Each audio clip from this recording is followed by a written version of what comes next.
جشن نیست، فقط یه بهونه برای دور هم جمع شدن، همین. بهش نیازی نیست مامان. قبلا هم به خاطر خوشحالی شما 100,000 روپیه خرج ولیمه کردم. رسول این مراسم انجام میشه، همین که گفتم دیگه. مامان این چه کاریه؟ سلام علیکم. سلام علیکم. سلام علیکم. سلام علیکم. مامان من میرم، خدا نگهدار. خدا نگهدار. خداحافظ.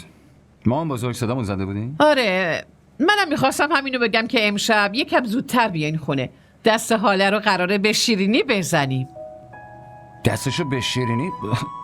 این دیگه چه کاریه مامان بزرگ؟ با قاشق نمیشه شیرینی رو بخوری؟ خدایا توبه، تو چت شده ها؟ دیوونه شدی؟ پسرم این یه اصطلاحه. وقتی عروسی جدید خونه میاد، وقتی اولین بار یه چیز شیرین میپزه، این اصطلاحو میگن. آها. آره. پس تو این مراسم دقیقاً من کارم چیه؟ چی کار میکنم؟ ها؟ برای عروس هدیه بخری و بهش هدیه بدی. آها.